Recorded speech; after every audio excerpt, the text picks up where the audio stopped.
Israel y el Líbano negocian en Washington un acuerdo de paz sin muchos avances. Mientras tanto, continúan las hostilidades entre el ejército israelí y Hezbollah. En el medio del conflicto hay personas, historias y pueblos que solo anhelan vivir en paz. De esto se trata el proyecto del podcast En tus zapatos. Con las protagonistas, en este episodio de Punto Global, vamos a analizar el lado humano de la guerra y los puntos en común que pueden existir entre los pueblos involucrados. Hoy nos acompaña Bárbara Seifer, politóloga y consultora en comunicación, y Melody Amal Calaban, emprendedora dedicada al protocolo y negocios en el mundo árabe e islámico. Bienvenidas a Punto Global.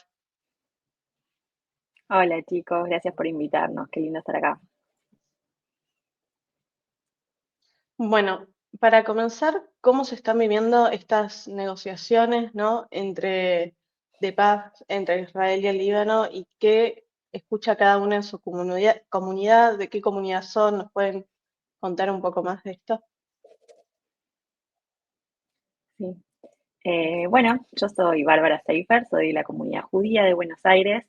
Eh, Me crié y vivo en el marco de la comunidad y junto con Melody, que es de la comunidad islámica de origen libanés, que ahora les va a contar, creamos este podcast que se llama En tus zapatos, en el cual hablamos de todos los temas absolutamente, desde la intimidad de lo que nos pasa a nosotras, desde lo que vemos que pasa en nuestras comunidades, desde nuestros sueños, nuestros anhelos de cómo nos gustaría ver las cosas, y hablamos también de los temas en los que no estamos de acuerdo, desde un punto de vista del intercambio, de la escucha, del respeto y del interés por conocer el otro punto de vista, y no por estar de acuerdo, pero sí por intentar comprenderlo. Así que a Melody para que se presente.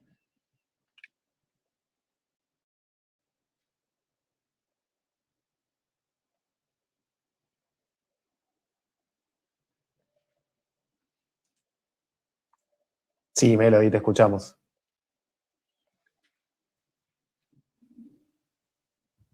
¿Se quedó sin señal o soy yo? Se congeló la imagen. Sí. Bueno, Bárbara, mientras contanos, porque seguramente lo estuvieron hablando, ¿no? Más allá de que, bueno, ahora Melody nos dará su versión. En esto de que, bueno, cada una representa una comunidad y es un poco lo que tratan de hacer. ¿Hay algo que ustedes piensen que están escuchando de un lado y del otro en estas negociaciones de paz, que una escucha y la otra escucha lo contrario, o más o menos tienen una misma versión de lo que está pasando? Y son unas negociaciones complejas, porque Israel está intentando negociar con un gobierno libanés que no tiene pleno control sobre la situación o ni siquiera control sobre lo que ocurre en su territorio. Hablamos de control militar. Entonces es una negociación extraña.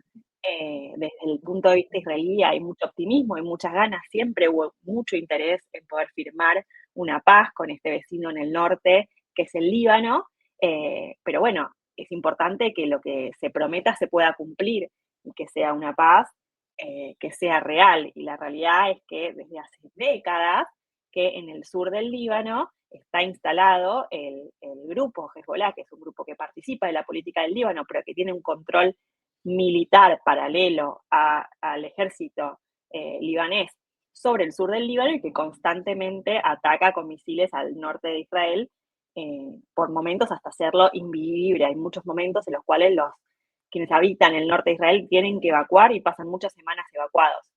Entonces esto es un poco la narrativa que escucho yo, y que leo yo en la prensa israelí que leo yo, que es, hay mucho interés en que esto se pueda llevar a cabo, pero mucha duda de realmente qué capacidad tienen los que están negociando para hacer cumplir sus promesas. Sí, Bueno, chicos, Melody, ¿vos qué estás viendo? volví recién, así que no pude terminar de presentarme y tampoco sé cuál es la pregunta en concreta. Así que si quieren, no sé, me la dicen otra vez y... No, bueno, además de tu presentación, lógicamente, estábamos diciendo que, siendo que cada una en el podcast representa una comunidad, es probable que en estas negociaciones de paz estén escuchando cada una versiones distintas de lo que está pasando. Recién Bárbara nos contaba qué es lo que ella está viendo o escuchando, ahora queremos saber qué es lo que vos estás viendo o escuchando.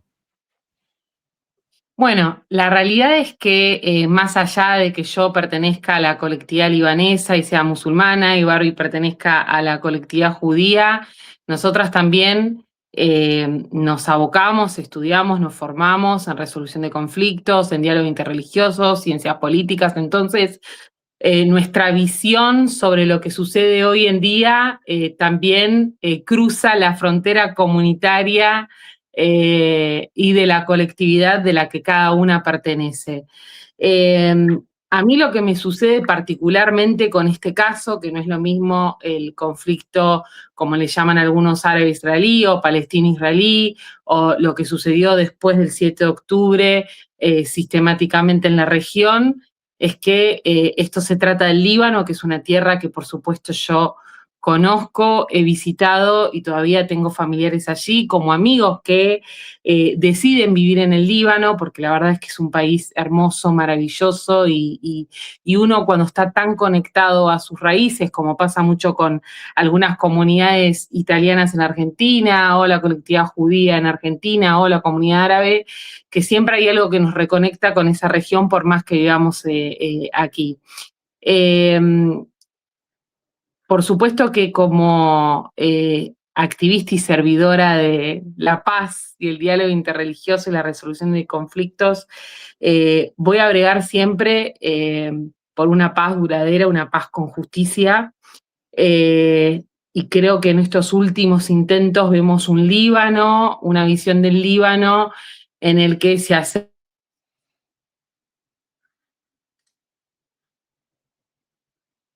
Uy.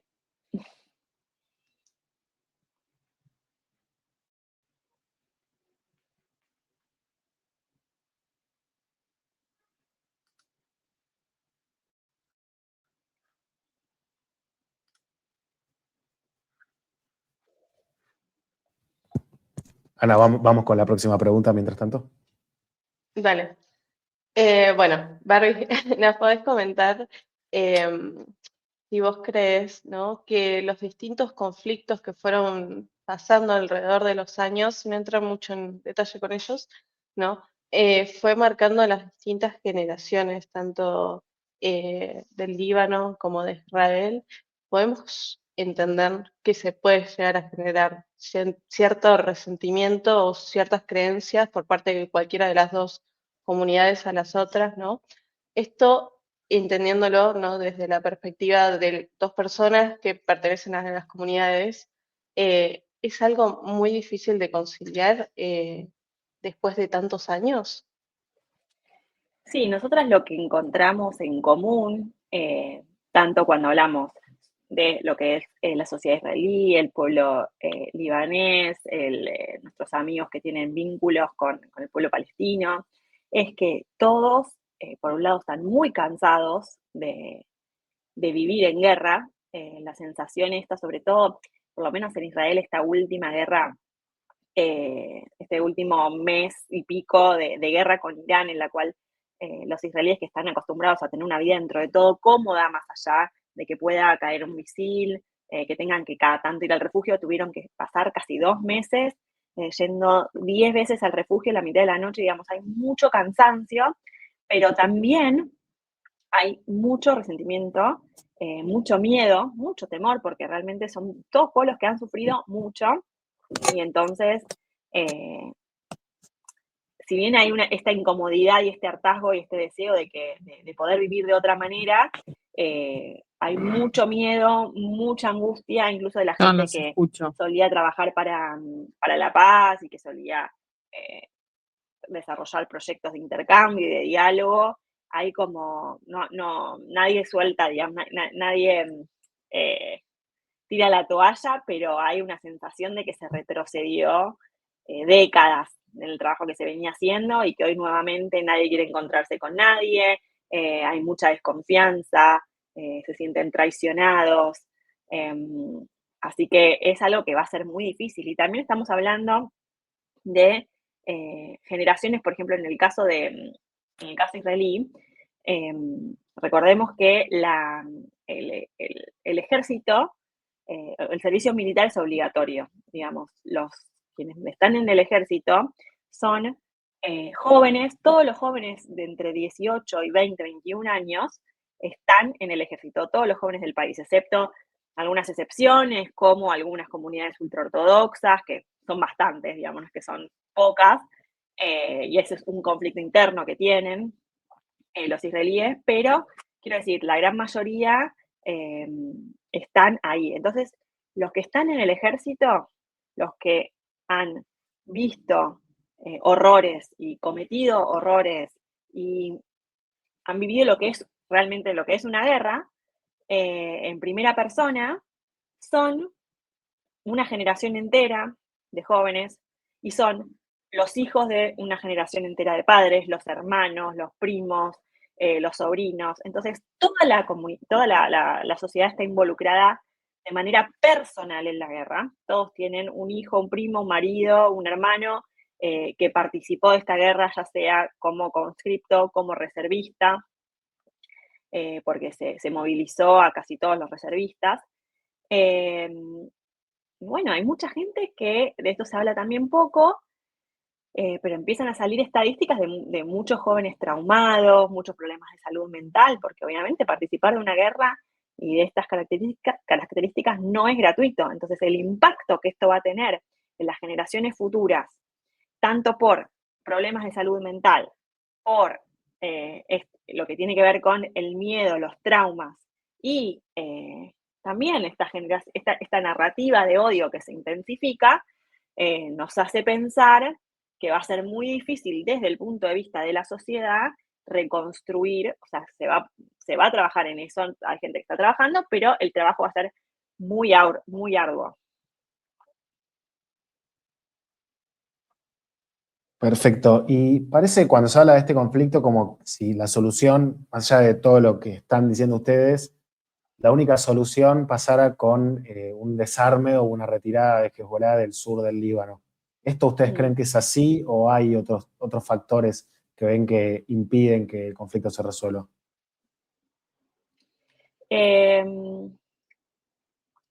Por supuesto que hay otros factores, digamos, Hezbolá hoy en día es Irán, ¿no? Entonces ahí entran otros actores regionales que están involucrados en el microconflicto que hay en esa frontera caliente. Está por un lado Irán, está por otro lado Estados Unidos, detrás de Irán, Rusia, de qué manera participa China, digamos, es un conflicto global que tiene lugar en esa frontera. Y también nosotras lo que vemos es que la sociedad israelí también se está derechizando. Lo vemos en lo que es la coalición de gobierno. Cada vez hay más partidos y ministros de derecha. O sea, el sistema político israelí es una democracia parlamentaria, plenamente parlamentaria, en la cual para poder gobernar con un sistema de partidos hiperfragmentado, con lo cual para poder gobernar hay que armar una coalición mayoritaria y para llegar a esa coalición mayoritaria es necesario unir muchos partidos. Y las coaliciones que se están formando son desde el centro hacia la derecha y hacia la extrema derecha también. Ahora en octubre vamos a tener elecciones y se están rearmando las coaliciones y se está empezando a armar una alternativa más de centro, se podría decir, pero bueno, que involucra a un candidato de centro, que es Yair Lapid, pero también un candidato de derecha, que es Naftali Bennett. Entonces, la sociedad se está derechizando, esto se ve en las urnas, se está derechizando. El clivaje de izquierda a derecha en la sociedad israelí no tiene que ver con lo económico, como estamos acostumbrados acá, sino que tiene que ver con lo militar, tiene que ver con que la derecha apuesta por una solución a través de mayor seguridad y acción bélica, y la izquierda es la que apuesta por las negociaciones de paz y un intento de llegar hacia la paz. La sociedad israelí hoy tiene miedo por lo que pasó el 7 de octubre, por lo que vivió durante estos dos últimos años, entonces se inclina para el lado de la seguridad y por eso va a votar alternativas más de derecha. Pero vemos que con esta derechización también salen a la luz partidos y ministros de ultraderecha que ya están diciendo cosas que para mi gusto escapan a lo políticamente correcto. Lo vemos a nivel mundial también, con esta era Trump en la cual parece que se puede decir cualquier cosa.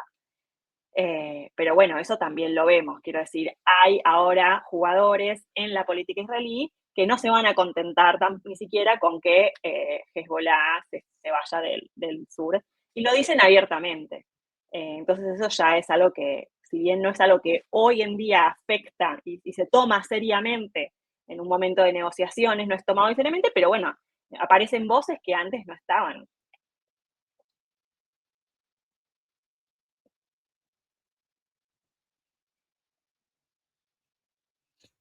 Sí, y volviendo al proyecto que ustedes llevan adelante, ahora que tenemos nuevamente a Melody en pantalla, ¿ustedes notan que hay cosas que en sus comunidades, ponele esto que está diciendo Bárbara de la ultraderecha israelí, que es algo bastante polémico y a mí me consta, porque bueno, cuando uno habla de la ultraderecha, sobre todo de personajes como Ben Gvir, Smotrich, que son bastante polémicos, hay que tener cuidado con quién se dice eso. Entonces, por ahí a ustedes les pasa, notan que en sus comunidades hay cosas que no pueden decir porque las atacan, las corren, ya sea por izquierda, por derecha, por estar en contra de ustedes mismas, por estar en contra del otro. ¿Quién quiere empezar? Melody, a ver si ahora te escuchamos bien. No. No. Bueno, sí. Sin terminar, La verdad, que tiene que ver con que por lo general siempre los medios hegemónicos suelen hablar, ¿no?, de el Hezbollah de ahora, de lo que está sucediendo hoy en día y su protagonismo que está teniendo en esta guerra sin dudas, y bueno, y su enfrentamiento sistemático con el ejército de Israel, pero también siempre tenemos que entender de dónde viene cada comunidad y en este caso cómo surge Hezbollah. Para los libaneses, estén de acuerdo o no con Hezbollah, que eso me parece sumamente interesante porque habla de un país en Medio Oriente que asegura por lo menos la democracia y la libertad de opinión, en donde encontramos sectores libaneses que defienden a Hezbollah como un partido que resguarda y cuida y protege sobre todo el sur del Líbano. Y tenemos grupos del Líbano que dicen, bueno, no, Hezbollah nos quiere llevar a la guerra constantemente con Israel. Hezbollah surge después de la invasión de Israel al Líbano, en el sur del Líbano, en 1982.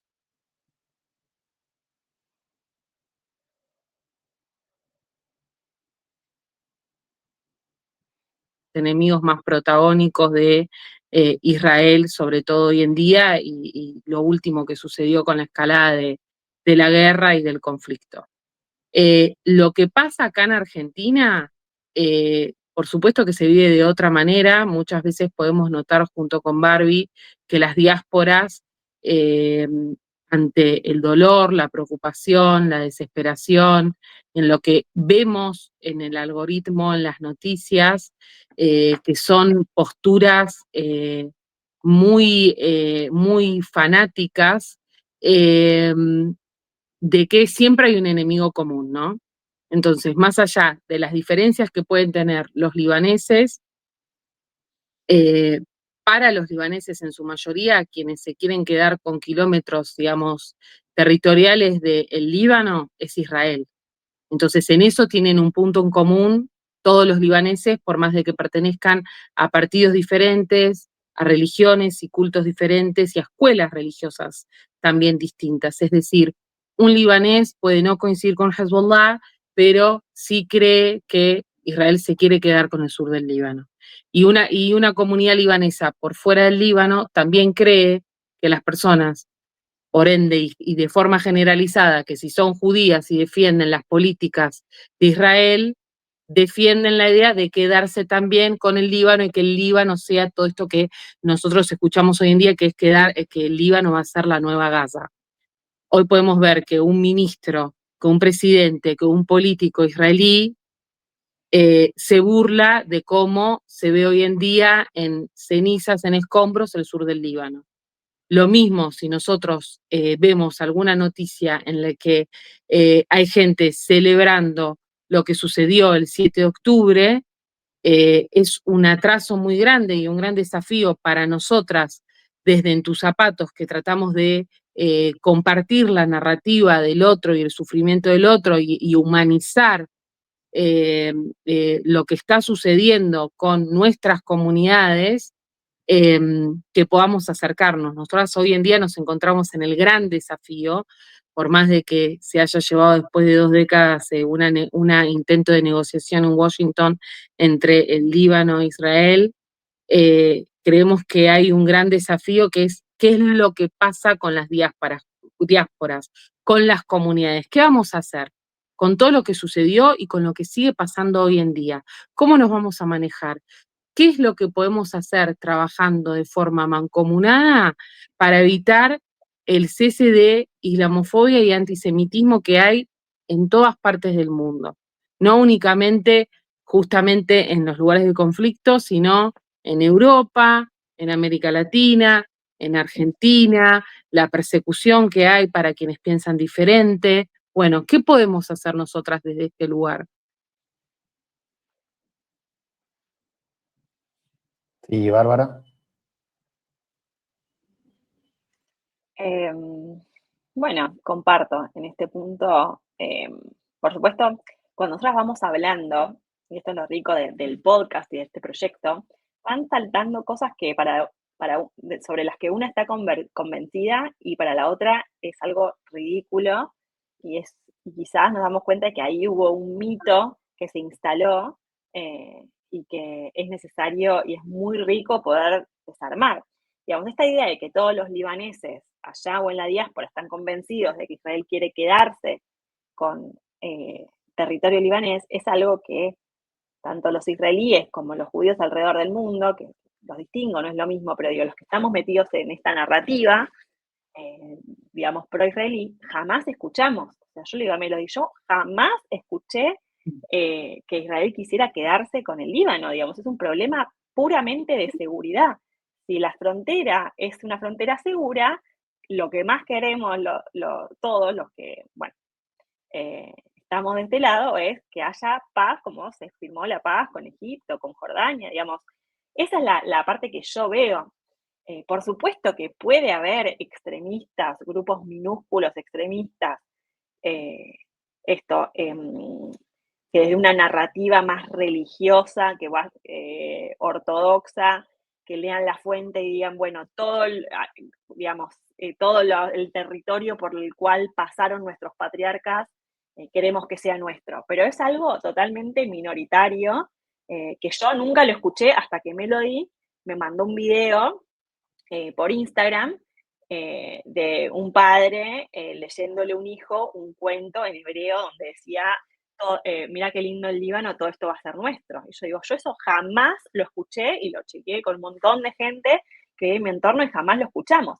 Pero esto es lo que demuestra cómo los algoritmos y las redes amplifican un mensaje que es totalmente marginal, que nadie lo vio nunca, pero visto desde el otro lado, si yo veo un video, yo me pongo en el lugar de Melody y veo ese video, digo, mirá, los judíos o los israelíes le enseñan a sus hijos esto, cuando eso jamás ocurrió. Eso pudo haber ocurrido y no niego que ese video sea real, no es que digo, es fake news. No, obviamente, no conozco a todos los judíos, los israelíes del mundo y no niego que pueda haber extremistas y sé que hay extremistas. Y es un tema del que hablamos poco. Pero de ninguna manera eso es algo generalizado, como están convencidos todos los libaneses. Y esto a mí me hace pensar mucho cuando yo veo un video, cuando yo recibo un video en el cual digo, todos los árabes les enseñan a sus hijos tal cosa, yo lo vi en un video. Bueno, quizás eso era un video marginal. Tenemos que preguntarnos, tenemos que dar lugar a la duda en este mundo en el cual los algoritmos nos muestran solo una porción de la realidad y siempre la misma. Este es un poco lo que tratamos de de hacer en el podcast, y esto lleva y conlleva, bueno, conversaciones un poco más extensas y mucha, mucha confianza. Muy interesante. Melody, me quedo con esto último que estabas hablando, ¿no? De los nuevos discursos, del antisemitismo, la islamofobia y todo eso, ¿no? Que decías, ¿cómo los vamos a encarar? ¿Podemos hablar de cuáles son los discursos que estamos teniendo hoy en día?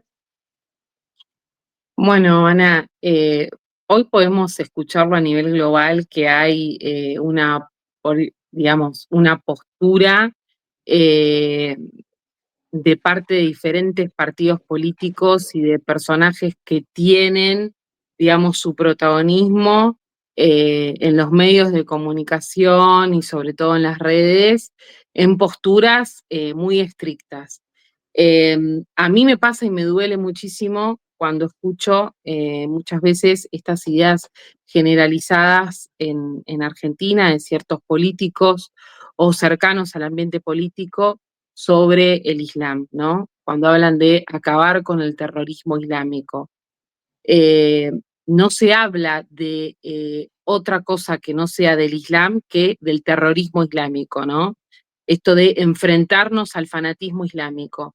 Entonces empezamos a notar una ola en Argentina en estos últimos meses que pareciera como que alguien dio la orden, no lo sabemos, de usuarios en redes sociales alertando, pero de forma masiva y todos con el mismo discurso, de que hay mujeres musulmanas en Argentina que usan el velo, que tienen prohibido estudiar, que tienen prohibido trabajar, que los hombres, sus maridos las golpean, ¿no? Como esta idea de hay que salvarlas, ¿no? Como esta idea de por la libertad de ellas hay que hacer algo contra una comunidad.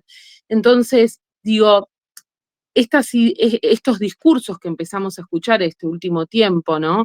En Argentina, eh, han sido una suerte motivacional de encontrarnos algo que no sabíamos que existía. Yo siempre personalmente le digo a Barbie que creo que después del 7 de octubre, todo lo que vino después, digo, por los ataques de Israel en Gaza, como que el mundo pudo sacar afuera ese antisemitismo que tenía guardado, que no lo podía mencionar. Lo que yo no sabía, y muchos de nosotros no teníamos en cuenta, de que había un odio a los musulmanes en nuestro país. Siempre hablamos de que Argentina, el país, y estoy convencida de eso, y agradecida de nacer en este país y ser argentina, le abrió la puerta a tantas comunidades, culturas, religiones, sin importar de dónde venías. Argentina esperaba a los europeos, pero bueno, terminaron viniendo los turcos, que en realidad eran los sirios, los libaneses, y se quedaron acá, se quedaron en este país porque sintieron que este país era su patria. No pasó con otros destinos que incluso le daban posibilidades económicas mucho mejor. ¿Y a qué voy con esto? De que hoy en día nos estamos encontrando con algo que yo creo que no lo estamos abordando, que es el odio hacia los musulmanes en Argentina, que antes no existía. Y con esta excusa de liberar a las mujeres, como encontramos cuando sucede con la mujer de Afganistán, con la mujer en Irán, atacamos a toda una religión y a toda una comunidad. ¿En Argentina hay mujeres que usan el velo? Sí, yo fui una de ellas. Yo usé por propia convicción 5 años el velo. Si hoy lo tendría que usar, te digo que no me siento cómoda, que no estoy segura, y como mi historia, hay un montón de historias más de otras mujeres que lo han usado, después se lo sacaron y yo no dejé de formar parte de mi comunidad. Que hay mujeres que usan el velo de manera obligatoria por una ley de su país o porque hay una misoginia en su familia, que son mujeres que ya son adultas y no pueden elegir por su propia vida, sí, existe. En Argentina también hay casos de misoginia y de machismo, no están basadas en el Islam. Pero creo que acá hay que separar los tantos, ¿no? Hubo un momento en la guerra después del 7 de octubre que nos metieron en la cabeza esto de si vivirías en Gaza, no podrías ser gay, no podrías usar minifalda, como deshumanizando que lo primero que está sucediendo ahí es de que están matando a gente totalmente inocente, que están atacando escuelas, hospitales, lugares de gente inofensivo. Después podemos hablar de los derechos o no. Creo que nadie en un contexto de guerra puede reclamar derecho alguno de cómo vestirse, o con quién relacionarse y con quién elegir compartir la vida, etcétera, o qué opinión tener políticamente. Entonces digo, creo que a Argentina le tocó la parte hoy en día, en estos momentos, de que o somos amigos de Israel y Estados Unidos y somos enemigos de todo el mundo musulmán y de los árabes. ¿Por qué no podríamos ser amigos de todos o por lo menos ser más estratégicos y creer de que podemos hacer muchísimas alianzas, tanto con el mundo árabe musulmán como Estados Unidos y lo que haya que hacer de alianza con Israel, porque con cada país sabemos que tanto en relaciones comerciales y bilaterales y diplomacia tenemos mucho para dar y también recibir de esos países. El mundo musulmán es una población que supera los 1.900 millones de musulmanes, y el mundo árabe también es muy grande porque son más de 30 países en el que hablan y dicen de que hoy en día Argentina es enemiga de todos esos países. Y a mí me duele muchísimo, porque yo estoy segura que podemos reclamar todo tipo de violencia y terrorismo y también relacionarnos y separar a la población, a los países nobles que quieren la paz, de los que no quieren la paz.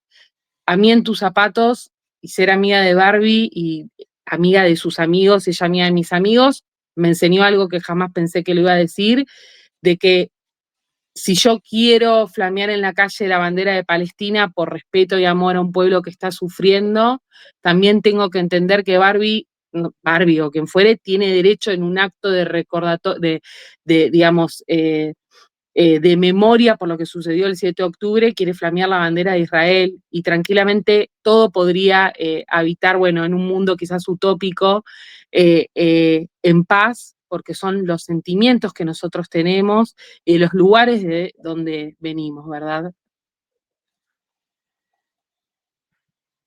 Ahora, con esto que están diciendo, les voy a traer dos discursos muy comunes quizás de escuchar, a ver qué piensan ustedes de esto. O sea, por un lado, creo que tanto en la sociedad israelí, tanto de izquierda a derecha, todos van a coincidir con algo, más allá de las opiniones que, bueno, más antes Bárbara nos estaba contando de qué opinan los políticos más de extrema derecha, qué opinan los que están más en el centro.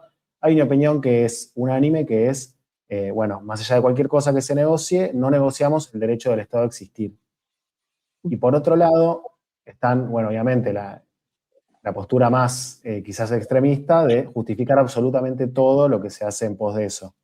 Entonces, les quiero preguntar, si querés empezar vos, Bárbara, después Melody, por un lado, ¿qué opinan de los que se oponen a ese derecho del Estado de Israel de existir?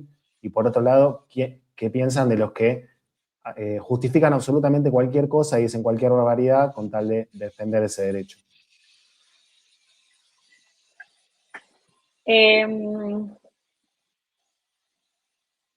Por supuesto que para mí esa es una discusión que no tiene mucho sentido porque Israel no va a dejar de existir. Y es como que eso es un hecho.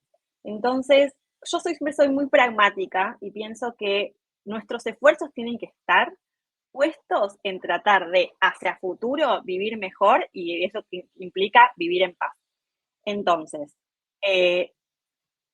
ponernos a pensar si esto estuvo bien, o por supuesto que la justicia es importante y la reparación es importante y es fundamental para poder vivir en paz. Pero partiendo de la base de que Israel es un país de 10 millones de habitantes, con un país occidental, con ciudades, universidades, negocios, o sea, no va a dejar de existir.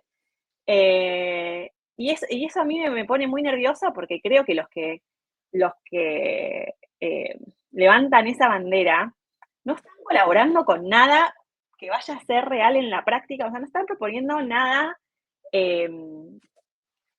real y concreto que vaya a mejorar la vida de la gente. Solamente están levantando banderas incendiarias y generando odio. Así que más allá de que, por supuesto, yo puedo decir, bueno, desde mi punto de vista, todos los pueblos tienen derecho a tener su propio Estado, por lo cual creer que el pueblo judío no tiene derecho a tener su propio Estado es un basamento mínimamente antisemita, que eso se da por descontado. Me parece que además a mí me enoja mucho porque no es una solución, no es una bandera que vaya a resolverle la vida a nadie.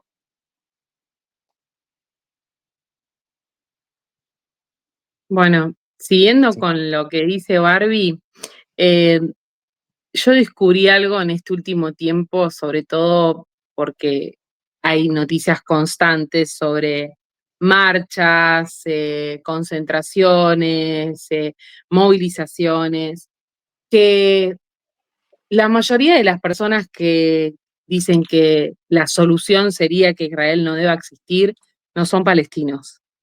Y me parece que es un punto a tener en cuenta, ¿no? Porque digo, en el mundo también se llena de estas causas por otros motivos, pero eh, habría que preguntarle a los palestinos cómo creen verse con una solución en los que ellos puedan vivir en paz.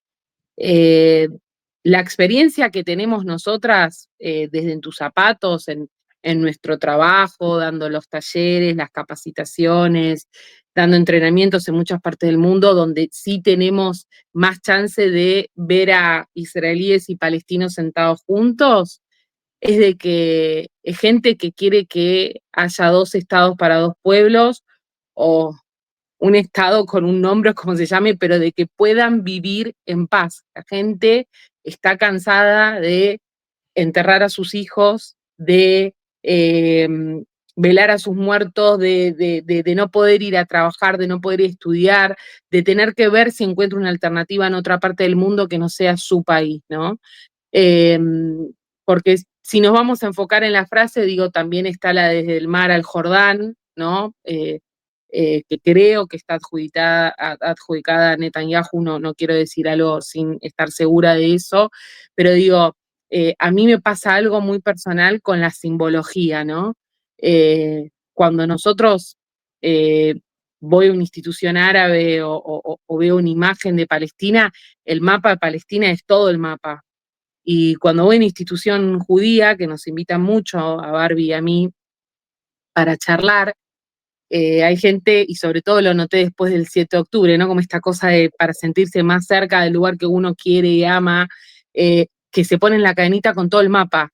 Y a mí me ha pasado que primero decía, ay, tiene el mapa de Palestina. Ah, no, claro, no, es el mapa israelí. Entonces digo, qué increíble, ¿no? Porque es un solo lugar en donde para uno es toda una Palestina, para el otro es todo un Israel, y hay todo un amor y una convicción y una defensa de que este lugar nos pertenece, que es nuestro. Entonces digo, bueno, eso nos lleva a pensar, bueno, qué es lo que nos enseñaron de chicos, qué es lo que escuchamos, qué es lo que creemos que es nuestro, qué es lo que estamos dispuestos, y es fácil decirlo desde acá, por supuesto, a ceder para finalmente vivir en paz, porque cuando le preguntamos a la gente que está allá, a la gente común y corriente, nadie quiere que la solución o la mayoría no quieren que la solución sea la guerra que muchos en Occidente alentamos como cual partido de fútbol, ¿no? Como que empezamos a ver eso de Irán está ganando, Israel está ganando.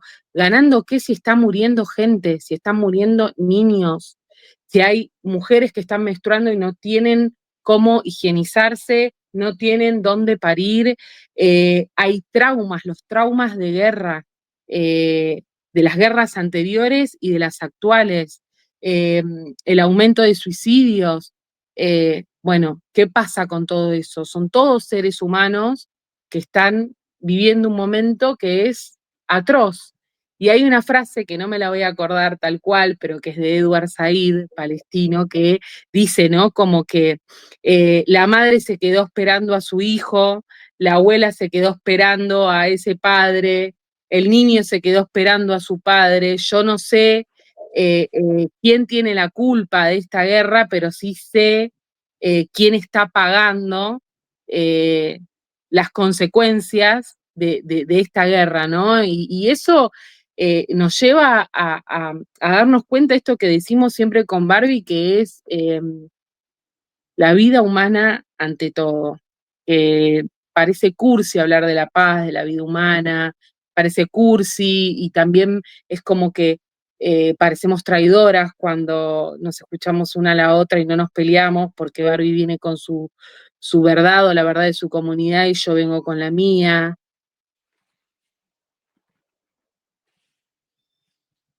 Excelente. Muy bueno todo lo que estuvimos hablando, ¿no? Para ir cerrando el capítulo, y bueno, súper agradecida de la participación de ambas. ¿Es posible en el corto plazo ver desde la perspectiva, ¿no?, de la política un acuerdo de paz? A ver, Barbie. No.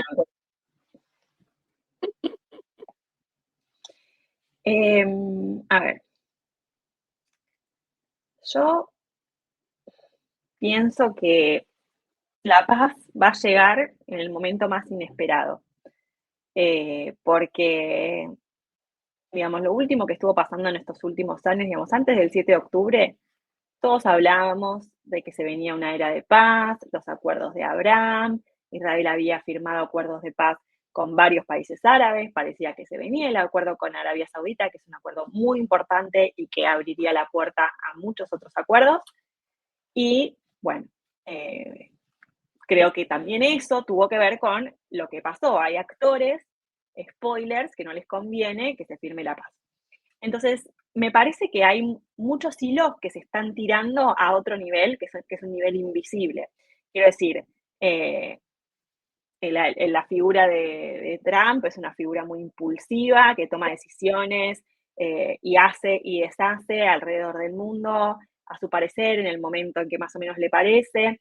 Entonces, yo creo que la paz va a venir cuando, por algún motivo, y la paz digo en términos generales, digo, que se renueven las negociaciones entre israelíes y palestinos, los israelíes con los libaneses, Israel e Irán, no sé. Obviamente que creo que con los gobiernos y los líderes tal como están no hay posibilidad, no son, en ninguna parte hay, salvo en el Líbano, que bueno, no sabemos qué poder tiene, hay líderes en el poder que estén priorizando la paz y ni siquiera que estén priorizando el bienestar de sus ciudadanos por sobre su propia permanencia en el poder. Pero en algún momento los intereses geopolíticos se van a alinear y los actores van a tener que ceder ante eso y se va a firmar una paz. Yo creo que eso es posible, ¿por qué no? Porque nos aparecen cisnes negros por todos lados, ¿por qué no aparece un cisne blanco? Ahora, ¿cómo vamos a explicarle a la gente con todo esto que estuvimos hablando en esta última hora? Con todo el temor, el odio que se vino generando, que se vino justificando. ¿Cómo vamos a decirle a la gente que ahora tiene que vivir junta, que ahora tiene que colaborar, que ahora son vecinos y tienen se van a levantar las vallas y van a vivir uno al lado del otro? Ese es nuestro campo de acción. Eso es lo que nosotros podemos hacer. Para los hilos invisibles de la geopolítica no podemos hoy, desde nuestro lugar, hacer mucho. Sí podemos trabajar generando entendimiento, generando espacios comunes, que no los hay, no hay espacios comunes, ni en el territorio, ni en el mundo virtual, porque cada uno vive en una realidad paralela provista por su algoritmo. Entonces, eso es lo que podemos muy de a poco y como trabajo de hormiga ir generando, ir incentivando, generar espacios de encuentro, de escucha, aunque no estemos de acuerdo, ese es el desafío. La paz se hace con el que piensa distinto, con el que piensa igual, no hay nada que hacer. Y eso es un poco lo que estamos tratando de hacer en Tus Zapatos.